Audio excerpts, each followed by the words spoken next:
Hi, everybody. Welcome to the official Paizo Twitch stream.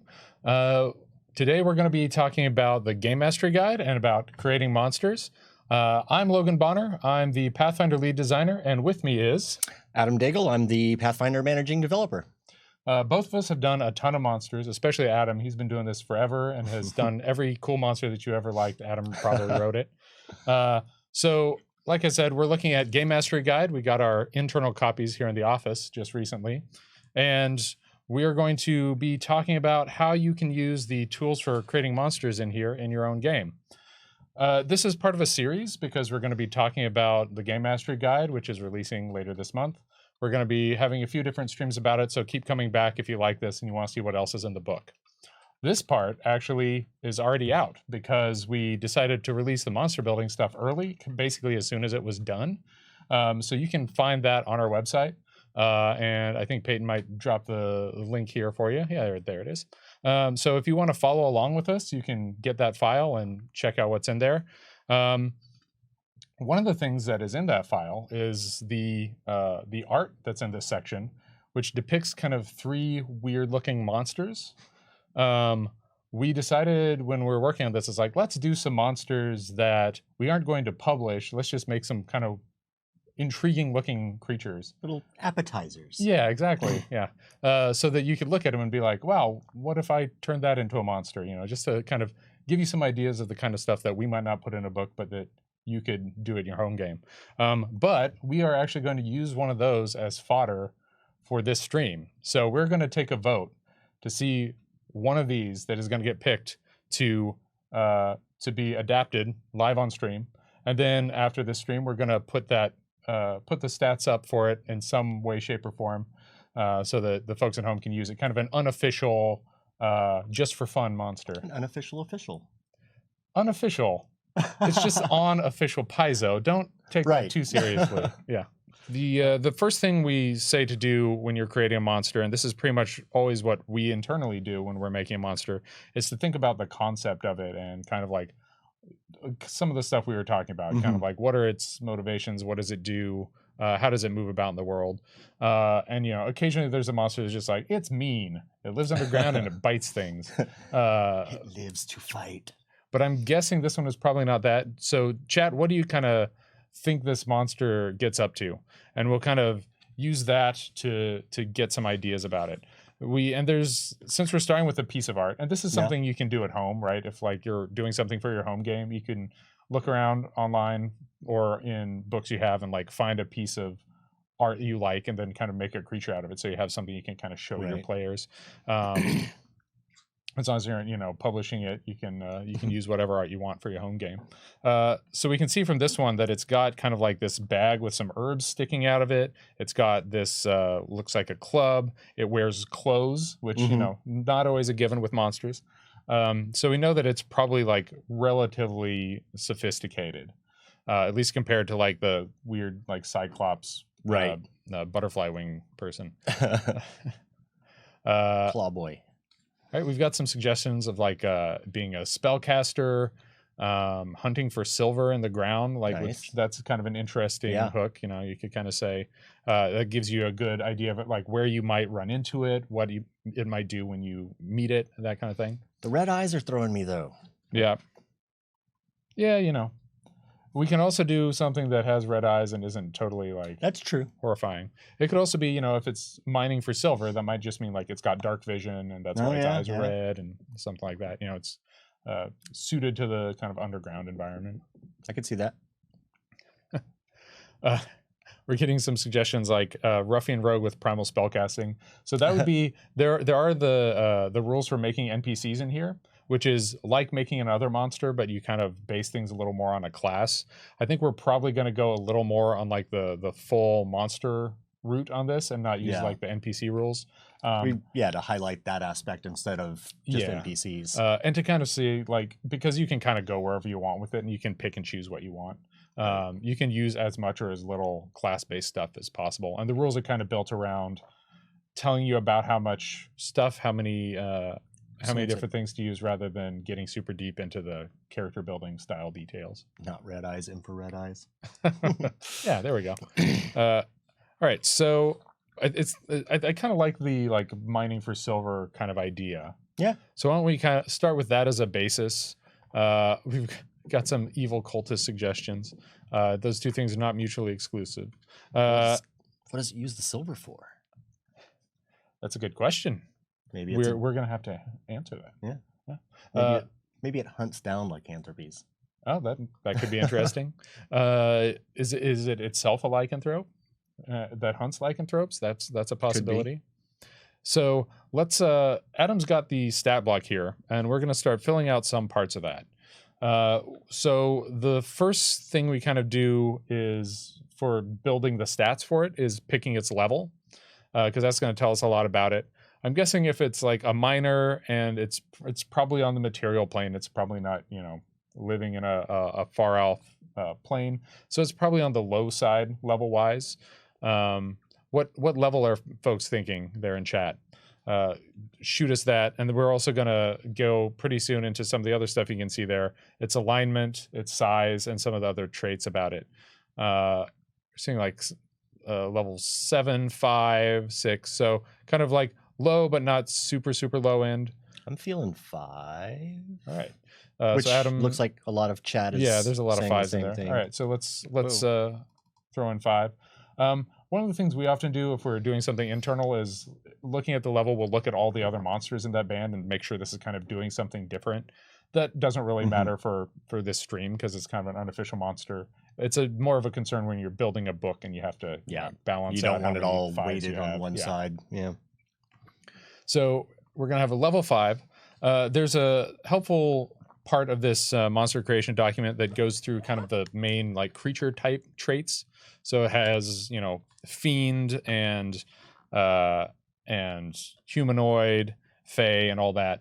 So what do we think the kind of monster type is going to be? It looks, if you were making this, Adam, what would you probably choose?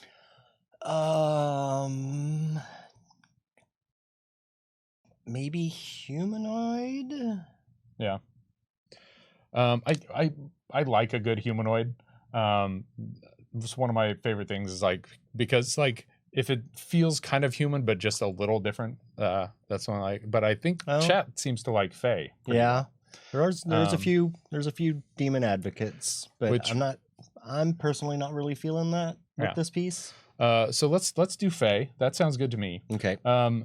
There's also kind of an interesting thing there if it cares about silver, because fey are weak to cold iron typically, but there might be some of their enemies that are weak to silver. So if it is it's a fey that hates lycanthropes for some reason, right? There could be a story nugget there that we could build off of. Somebody asked if magical beast is a thing. There's kind of the equivalents of those are we have animal and beast. And animal is for anything, whether it's real world or fictional, that is just a big brutish thing. And beast is for anything that is thinks a little more like a human. So it's mostly kind of tiered by intelligence. Yeah. So a manticore is a beast. It's not super smart, but smart enough to talk and that kind of thing. That's usually how we kind of draw that line. And they tend to be a little more magical as well. Right. All right. So we've got a fey here. How big should it be? That should be an easy one because we only have so many sizes. Look at me not styling it properly. Oh, I just made it all caps so you could tell was wrong. But that's what we... That's true. Yeah. We've got some smalls. Small.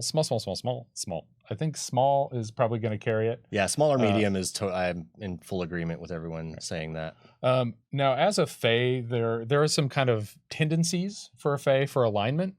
They tend to be more chaotic. The rest of the other dimension, there's a pretty wide assortment, but they tend to be chaotic or at least not lawful. Yeah. What alignment are folks thinking for this creature? Chaotic good.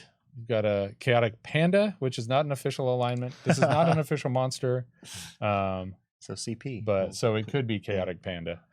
A lot of chaotic. I think we can settle on the chaotic part at least. A lot of chaotic neutrals. Yeah. Chaotic neutral kind of suggests that if you encounter one, knowing how it's going to react is pretty tough. So that might be a good and also lets it direction. be a little more versatile of whether it can be enemy or friend and stuff like that. This could be like the faction that you meet. I'm picturing like there aren't a ton of them because like they're not in the first bestiary, so maybe they're like a smaller faction. They're on a lot of these Fae, but like you encounter them, this small group of them, and you can turn them to your cause. Or if you don't do anything, maybe they get pulled in by the enemies and that kind of thing. It might be that kind of faction. All right, so chaotic neutral. I think we got chaotic neutral. And based on what I was saying there, we've got a rarity also, so maybe they're uncommon because there's. I would think at least uncommon. Yeah. Chaotic neutral. It reacts based on how much silver you got on you. I like that kind of monster. It's something that has a motivation other than like pure altruism or pure hatred or whatever. Something that's just like. It's very specific. It's got very specific interests. Yeah, I like that kind of monster because you can really build a scene around it super easily. And that's the kind of thing I like to get in the bestiaries so that the GM can like get that hook instantly. Right. All right. So as a Fae, there are 3 things on here that it suggests for Fae, and we can use or choose not to. I think we're going to put them in here just for expediency, which is senses. They have low light vision. There we go. Almost. Dang it.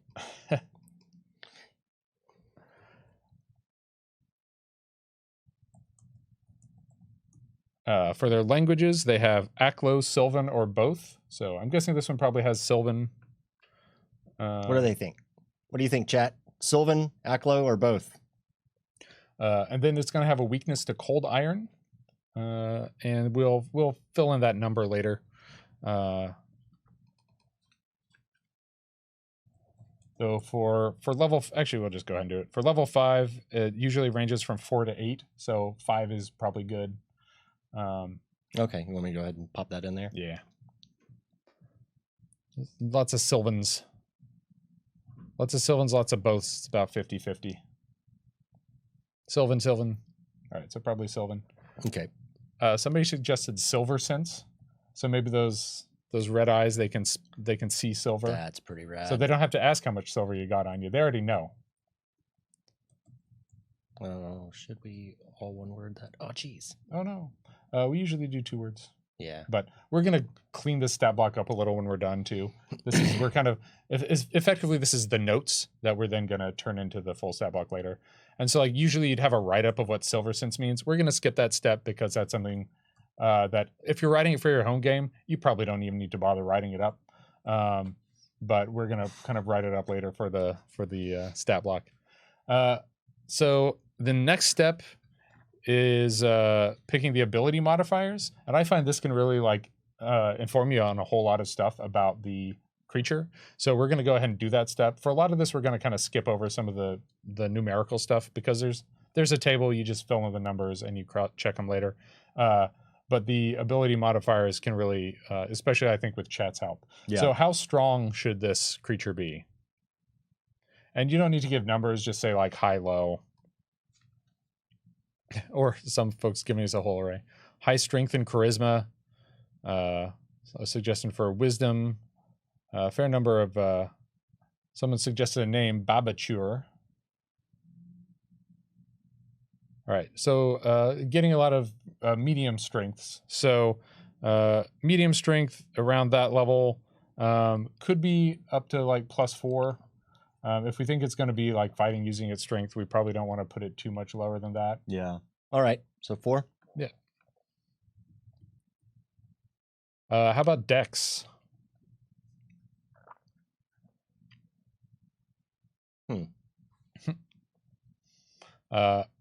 And actually, let's not do these one by one. We're just gonna like shoot us what you think are its good stats and its low stats, and we'll just kind of go from there. That sounds good. Because otherwise it'll take a while.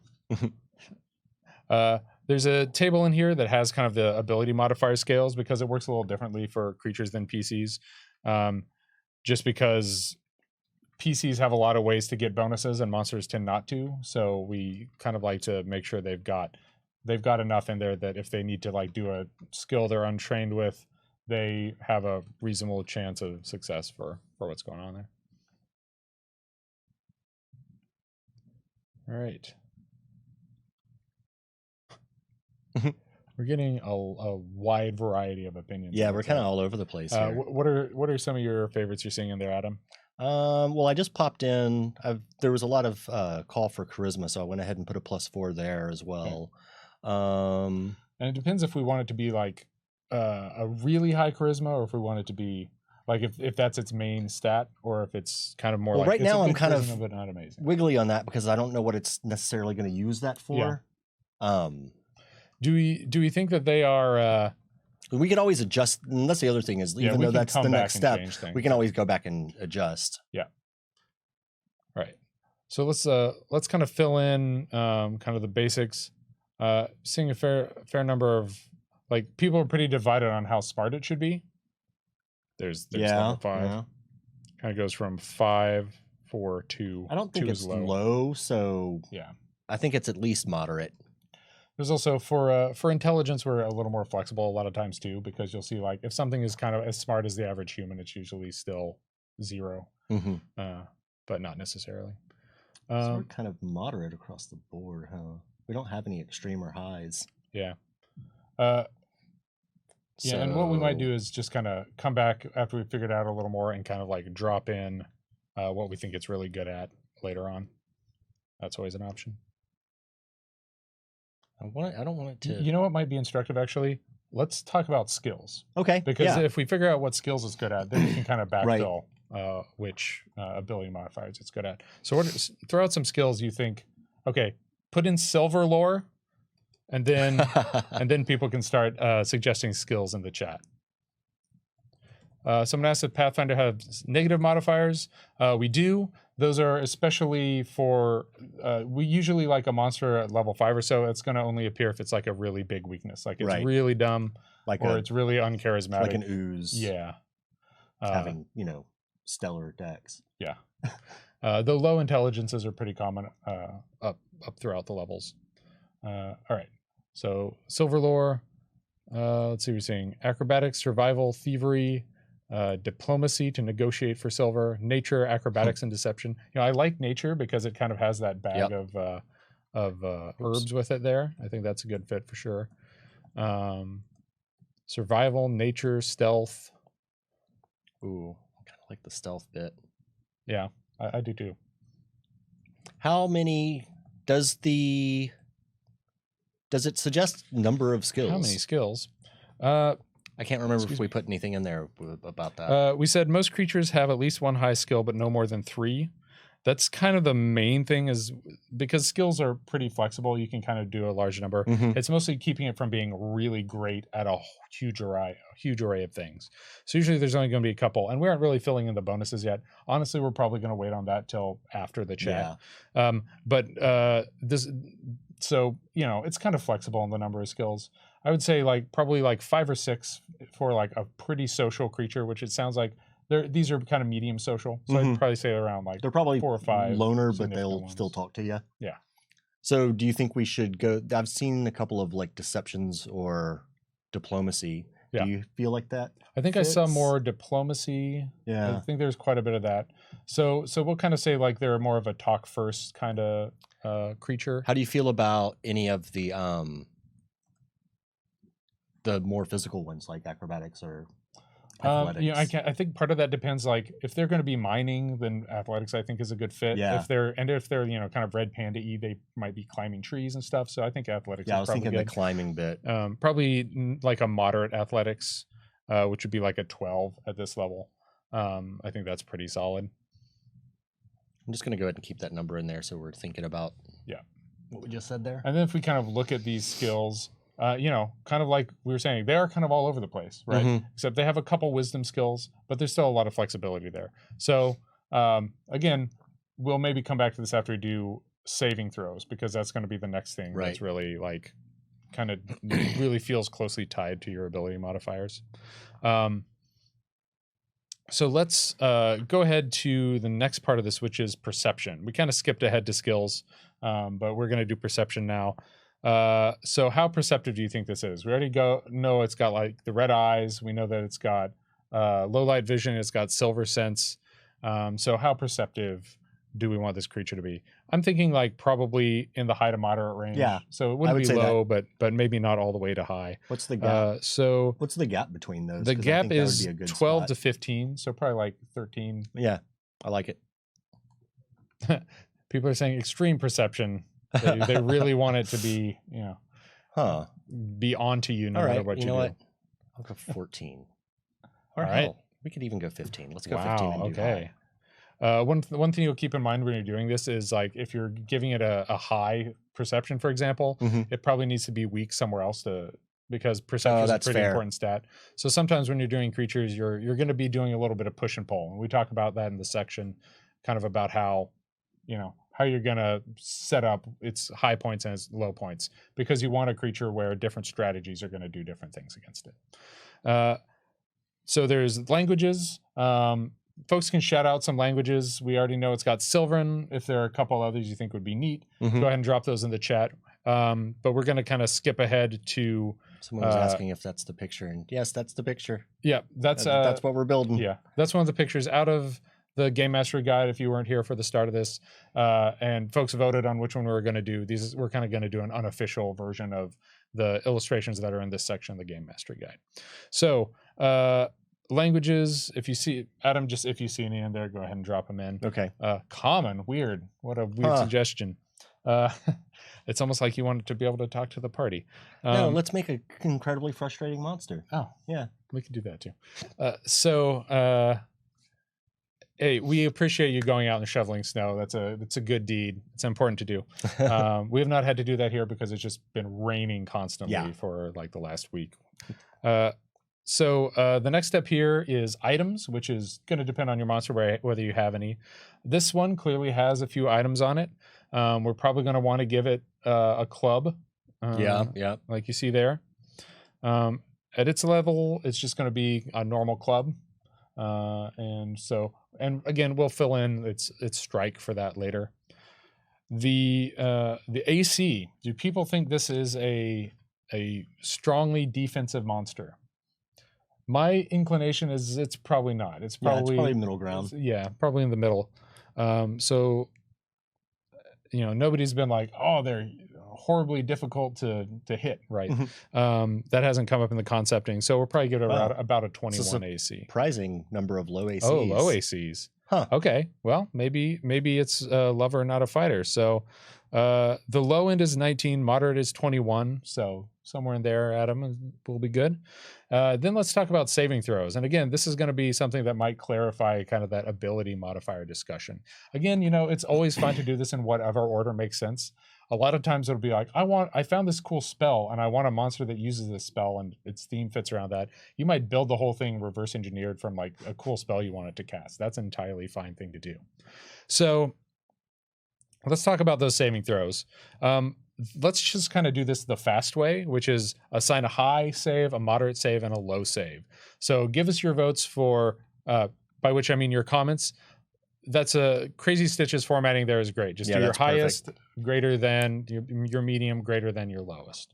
And we'll kind of like see what people are saying. And we'll see what's general saving throws. And one of the things I like to think about when doing saving throws is like, what kind of things does it resist? Like if especially there are specific things. So like, we might be doing like a diplomacy thing where it's a canny negotiator, right? So it probably wants to have a pretty good perception to resist those negotiations, which we've already kind of given it, and to have a good will to kind of protect itself from getting scammed, getting lied to, that kind of stuff. Kind of surprised there's a fair amount that are putting fort as the low. And there's some that are putting it as the top. I don't know. Yeah. I don't know, man. It's tough. All over the place. I think will is getting pretty good numbers, so we probably let's give that the high. That's the high. And now it's just going to be a runoff between reflex and fortitude. So plus 15 for that. Okay. And right now I'm seeing a little more reflex than fortitude. So if you disagree, let us know in chat. That's what I saw the bulk of, it seemed. Yeah. All right. So if that is kind of how that cookie's crumbling, then give it a 12 for that, and a 9 for its low one. All right. Okay. And of course, those can adjust. That's not, you don't have to use the numbers directly out of the book. You can adjust by a little bit, and other aspects will inform that. Yeah, a lot of these numbers are like to get your monster done quickly, and have numbers that are ready to use at the table. And a lot of fights, there aren't going to be enough rolls against those for a 1 point difference to even matter. Yeah. So it's something we do a lot when we're doing books for people to use in hundreds of games. But if you're doing it for your home game, you can change them while you're running if it hasn't mattered yet. It's no big deal. All right. So it's hit points. We didn't give it a great AC, but it's an underground miner, so maybe it's pretty on the decent end for hit points. Mm-hmm. What do folks think about hit points? You can tell us in chat. And we know it's going to have a weakness. So one of the things we do for weaknesses is we typically give them more hit points to factor in the weakness if we think it's going to be fairly common. Because one of the things about weaknesses is it's something that you can exploit. So we never try to set it so that like the weakness totally cancels out everything you're doing, because we want the weakness to be an actual advantage for you. But if we think it's a common weakness that a lot of groups are going to have, then we typically give it a little bit more hit points to account for that. Yeah. Cold Iron at level 5, they might have it, but it's certainly not a sure thing. And it's also still rare. I mean, it's like if you're talking like common and uncommon, it's like fire, very fire, common. Yeah. Cold Iron, not so much. Not so much. So what we're probably going to do is we're probably not going to adjust its hit points for that Cold Iron. And folks are saying they're saying a little bit of everything for hit points. There's a lot of immune to silver weapons. That's actually kind of a neat idea. So some suggestions for silver resistance. So why don't we go ahead and pencil that in? It's not something you see very often, but that's kind of cool if it's silver resistance. And 5 is probably fine at that level. That should do fine. Resistances tend to scale up with the monster level because it's kind of proportional to their hit points. But how's all this going to affect hit points? It's hit points. Its hit points, I'm thinking probably on the like moderate to high range again, which for 5th level, high range is 97 to 91, moderate is 78 to 72. Again, you can kind of put it wherever you want here. Mm-hmm. I'm thinking like 80, 85, somewhere in that range. So it's like, because I kind of like this kind of beefy. Like if you get into a fight with it, it looks so like stocky. It's just like, that is true. Boop, boop, What is low? What is low on what? Hit points? You can find that in the document that Peyton has linked, but low range is 53 to 59. So, and we've already kind of got some immunities or some resistances and weaknesses. Yeah. The next stage on this is immunities, resistances, and weaknesses, which is, kind of depends on the monster whether it has any. But I don't think it's immune to anything. So we'll probably the exact same feeling. Strike that part. Speed is usually for a small creature. That's usually going to be 20. I don't see any really strong reason to change it for this one. Yeah. If it's a minor, in theory, we could give it like a burrow speed for like a Fey minor, but I don't know if I'm feeling that. No, I'm not seeing. I was even considering like a climb speed, but if its athletics are good enough, then it doesn't really. Yeah. It's not a gecko. Right. Yeah, and it's like if it were like a little more red panda-ish, maybe a climb speed would make more sense, but it's a little more human. I kind of like the idea that it's like it's decent at it, but it's not a part of it. Immune to love. Wow. Oh. I don't. Okay, that got dark. Wow. Vote team immune to love or team love, I guess, if you trying to decide, whether this deserves to be loved. All right. So the next step is strikes. So we know it's going to have a club strike. Right. I'm guessing we're probably going to want to give it either like a bite or a claw as well. Well, look at its hands. Buddy's got some claws. Yeah, it does have some serious claws there.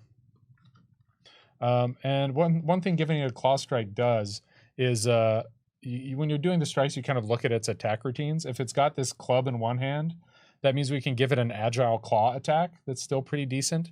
And that means it can club you and then claw with its agile attack on its later attacks. Oh, wait. I messed up. Oh, it's arranged. It throws its claws at you? Adam, jeez. That seems a little extreme. Are they boomerangs, like little boomerang claws? Well, they are now.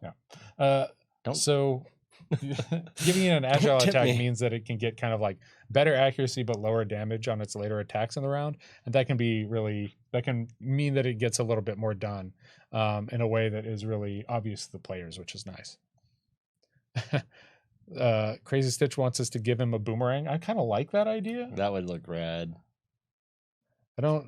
We might have to just draw it on the back. It's in his pouch. Yeah.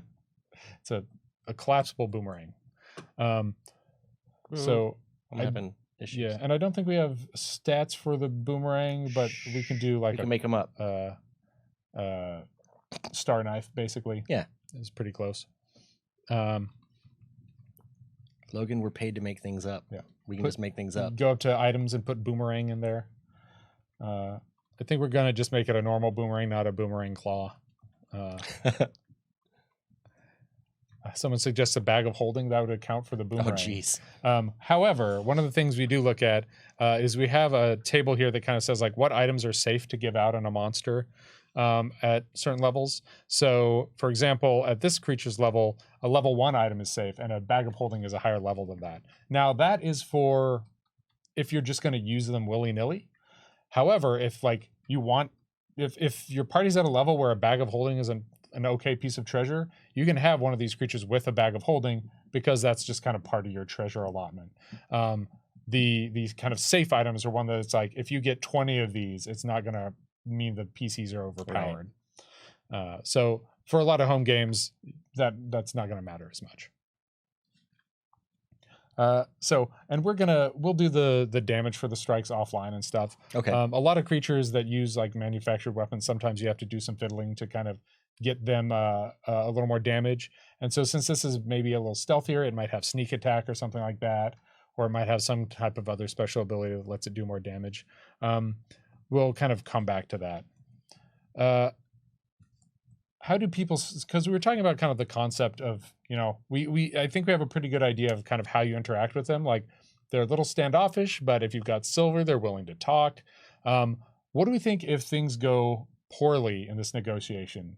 If it's like, yeah, I'll give you passage if you, give me that silver ring, that'll pay for your passage through our lands or something like that. What happens if someone says, no, we're just going to fight you?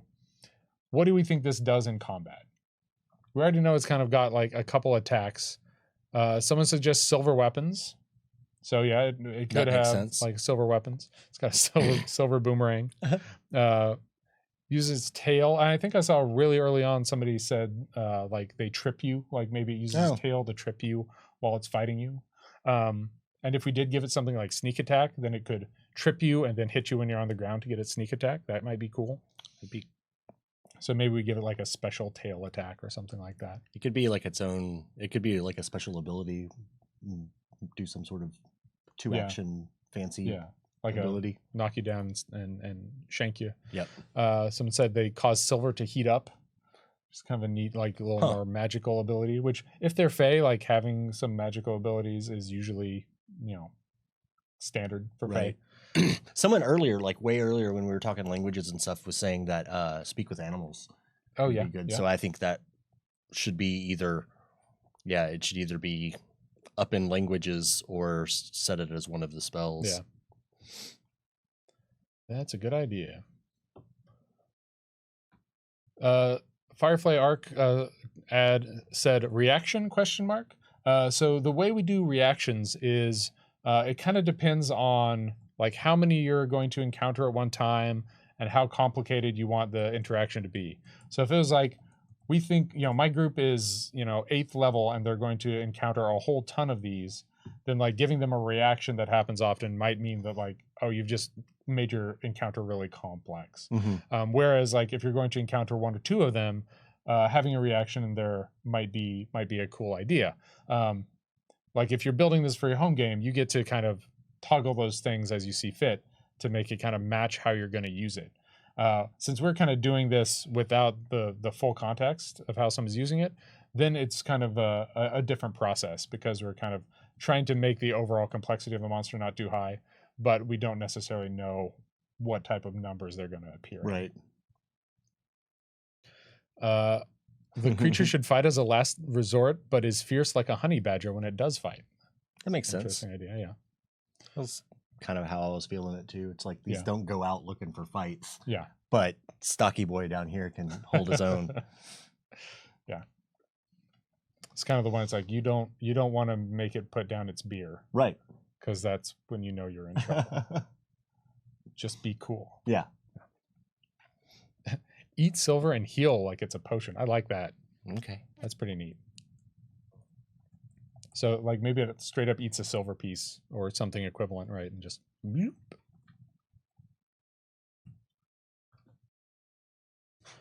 Right.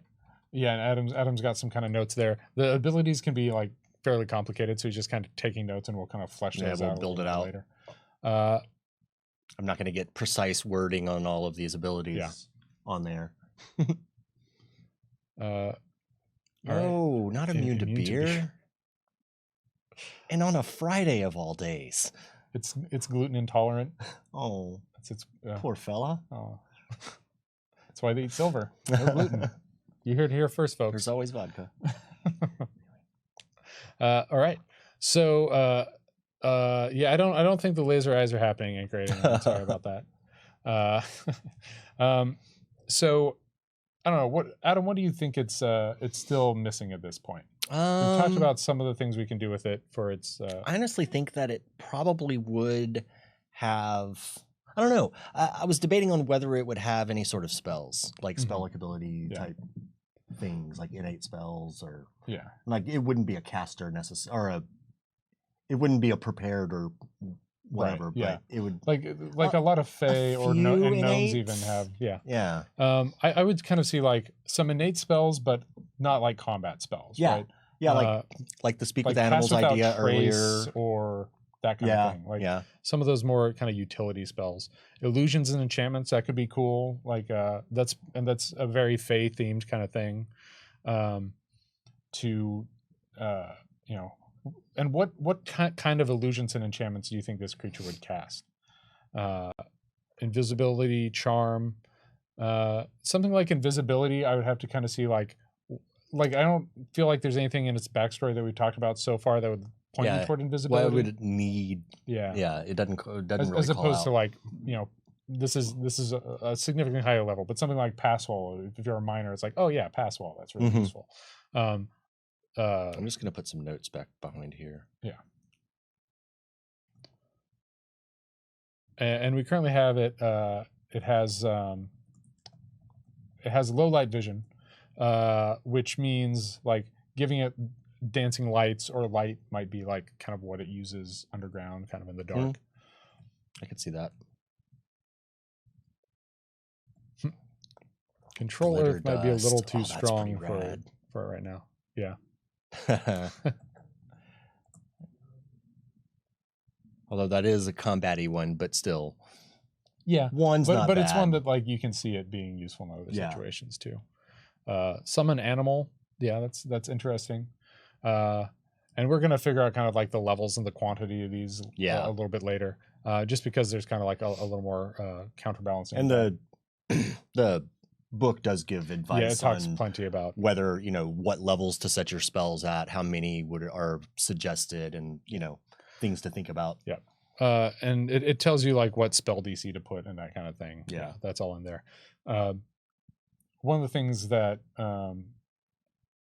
that I usually do is look at the spells and kind of say like divide them into stuff that is like here's its go-to if it's in combat or if it's like having an intense scene. This is kind of what it uses.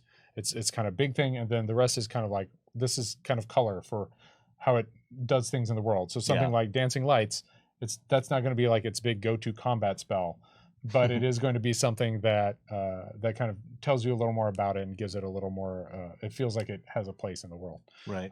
Something like summon animal, those kind of like big pops.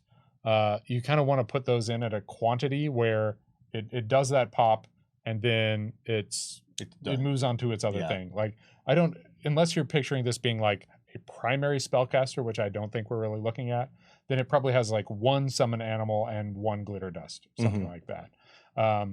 Whereas if this were like, oh, its big thing is that it summons animals, it might have 3 per day or at will even summon spells. And part of that, this is another thing where for your home campaign, you can kind of pick and choose or even choose on the spot. Whereas if you're doing it for a book, you want to give the GM some guidance by determining how many of those things are in there. And Adam was noting before this that we do have a section here about improvising your creatures. Oh, yeah. So you can, in a lot of cases, you're playing your game and your PCs completely surprise you. They go down like a path you never anticipated, but you realize like, oh, I need a monster here. There are some guidelines in here about kind of like how to just use the tables in here to make up the stats on the fly and just kind of like, yes, that does beat its perception DC, and then you write down its perception DC because you haven't needed its perception until now, so you just kind of write it down as you need it. And you could even grab just the like AC, strikes, damage, skills tables and just run it right there off of those tables. In fact, little preview, when we put out the advanced Game Master screen, that's going to have enough monster stats on it that you can improvise those while you're playing if you have that screen. There's an interesting comment there of this creature having illusory object and using it to trick people. We could also do illusory object, silver objects only. Interesting. Because you can do kind of little tweaks in the stat block. And that could mean like, since silver is such a strong thing, it's like, look, I made or silver or even mithril, right? You can be like, I made a mithril chain shirt. Isn't that nice? Would you like to trade for it? And it was all a ruse. And that makes it pretty good, kind of like a little bit of the tricky fey element. That kind of without leaning too far into that. Yeah, without it being entirely a trickster like a lot of our fey. Kind of puts them in a nice middle ground. And that goes along with kind of like what we've talked about them kind of being either an adversary or an ally. Because if something gets super trickstery, they tend to be like, yeah, I need you to stop that. But if it's got a little bit of trickery, you might forgive it a little more easily. All right.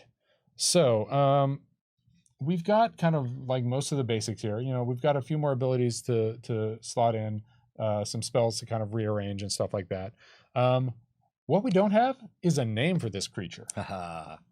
So let's get some ideas for names, or kind of like the structure of the name if you don't have a specific name. I think we're kind of looking at this as a people rather than like an individual type of monster. Right. In other words, kind of more like hobgoblins than like a gelatinous cube. Right. Or a rust monster, right? Something that they have a little bit more of a society. They have families. Oh, look, Luis is suggesting Hank. Tom and Hank have both been suggested. You know where that leads. Barglurst, Pufflust.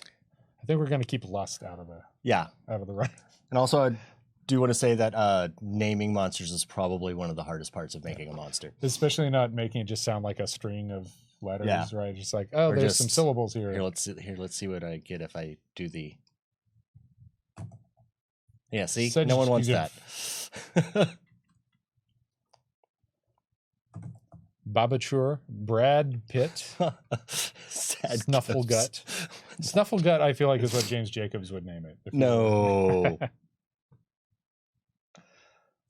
Something akin to Red Panda, like Pedranda. No. Whoops. Babargent. So somebody's kind of using silver in the name with the Babargent name. Now you've gotten people also hammering their own keyboards to see what they come up with. The nice thing is you can generate a lot of names really quickly that way. The problem is they all suck. We'll just take one syllable from one syllable from other. Ilurus, I kind of like that one. Yeah, that's not bad. Hey, wait a second. Wait, is that a thing? A reference to something? I know. See, that's why it's dangerous. Peyton, find out if that's a reference to something. That's literally just Red Panda. Oh. Via Google. Fair enough. I think we messed up in asking for this. Yeah. It's not an official monster, so we don't need to put too much pressure on ourselves to come up with a good name. Yeah. We're getting some yes for Iluruses. We need to blend Ilurus with Argent.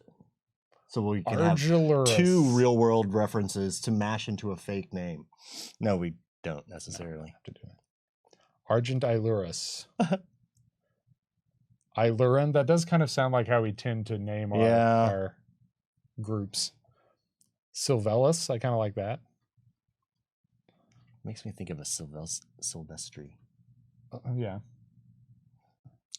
Because it has letters. Adam, I will leave it up to you what you want to type in there. What was the one that was the Urin? Iluran? Yeah. Yeah, I'll just put that in here for right now. Ooh. That's interesting. I accidentally turned the caps lock on here, and I don't know how to operate this computer. Uh-oh. Very left side, there's a big caps lock button. Is there? Yes. Yeah. Very big. Okay. Oh. Caps lock. That's a great monster name. Caps lock. mostly capitalized. Caps lock with shift is how Fae speak. I think that's canon now. I agree with that. That's a good assessment. Right? Good That's assessment, K-Pulv. All right. So we just have a little bit of time left here. I know Peyton's been kind of getting some ideas from folks of what things they'd like to see in future streams. Is there any other points we need to hit? Not that I can immediately think of. All right. So we've kind of got like some good notes here to Paisanda. That's pretty good. And we're going to let you know. Peyton's going to put it out there when we get this online and kind of have something you can use in your game. I'm going to mention my Twitter is @LoganBonner. You can find me there. Adam? And mine is @Daigle. Yeah. All right. So with that out of the way, I think we're going to kind of spin the end here. If people want to ask us kind of any questions about monster building or even about this specific monster, we'll just, can we get the template, please? I don't think we can share that, I'm afraid. We don't, it's kind of like one of our internal documents. So it's got, but you can also just look in the sauce. bestiary and take out all of the specifics and it's the same. Yep. And I'm sure there've got to be people online on Reddit and our forums who have put up blank stat blocks. I'm sure you can find some online already that are that are going to be really useful. So let's talk a little bit more about monsters, and if folks have questions, we'll jump in on those. And the book talks a fair amount about kind of like we said, the back and forth of monsters, how to make monster abilities, and kind of like how to review your monster and make sure that it is kind of fulfilling your goal for it. And as we said, there's kind of the section on doing NPCs. Oops, sorry, microphone. That kind of has some suggestions for the specific abilities you might give a creature if it's supposed to be kind of like a fighter or that kind of thing.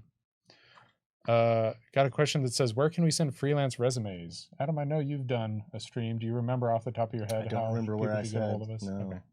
But Adam and Amanda Hammond did a video that you can find on the Paizo YouTube channel that talks about freelancing for Paizo.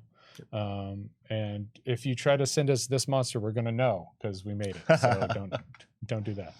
They'll be like, hey, this was never published by Paizo. Someone's asking. Right. Oh, street date? I don't know that off the top of my head, but Peyton might be able to drop that information for you.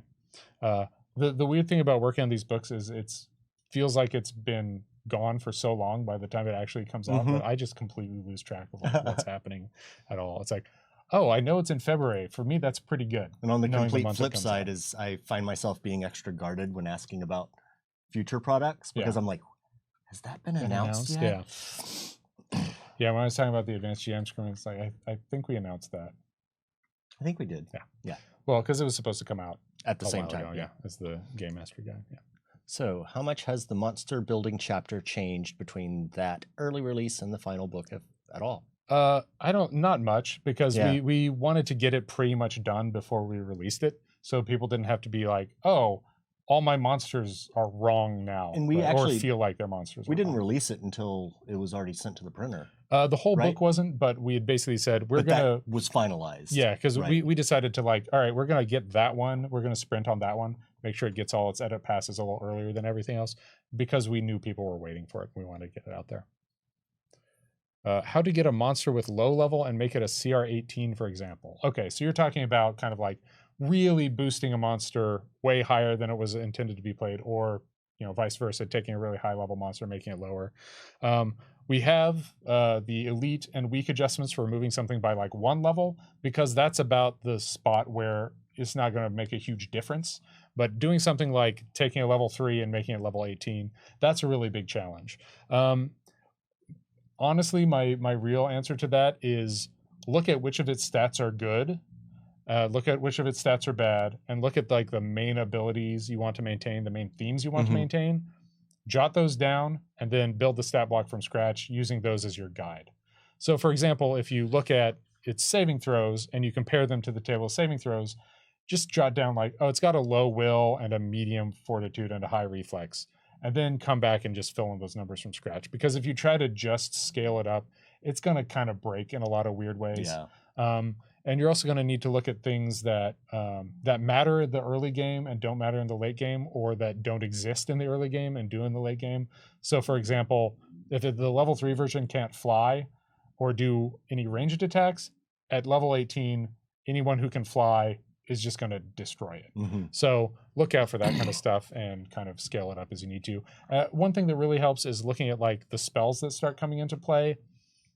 Stuff like fly, stuff like teleport, stuff like haste, and saying like, is my monster going to still be effective in an environment that has these things in the game? But doing that big of a level span is really challenging. Yeah. There was also another question about NPCs up a little bit.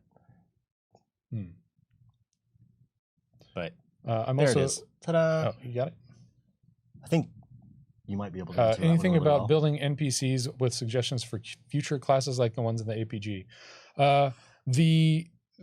This book doesn't have like specifics on those.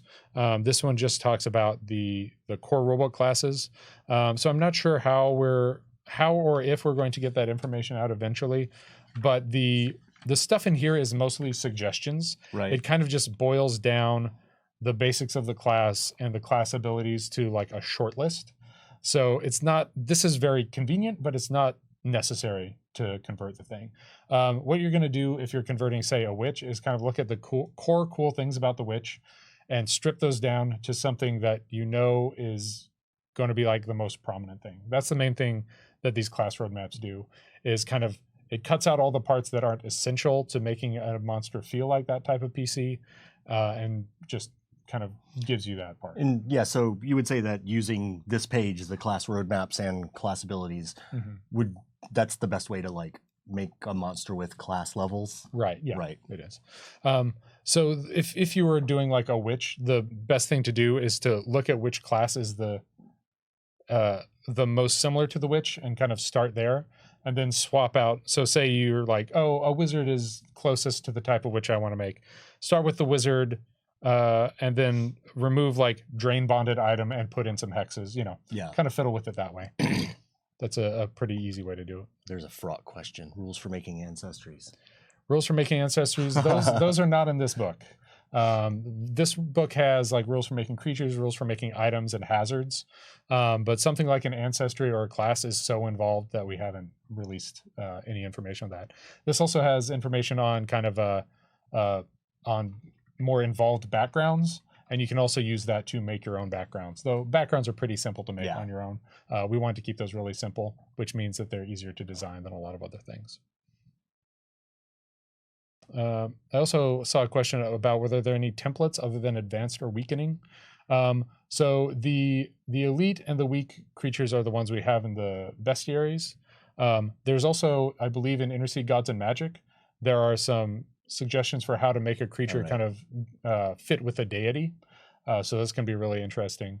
For a lot of more like specific stuff, like this is I don't know, a roguish version of the monster. Usually that requires enough changes that it's hard to do with just a simple template, whereas like raising or lowering something by a level is pretty easy to do. Yeah. Right. And we are right about 5. Yeah. So unless Peyton has something he really desperately wants us to get out there, he's shaking his head. I'm gonna thank everybody for joining us in creating this Iluran. Yeah. For now. Yeah. All things subject to change. And we appreciate all your suggestions and all your help here. Yeah, thanks for stopping by. It was a lot of fun. Again, I'm Logan Bonner. And I'm Adam Daigle. And thank you for joining us.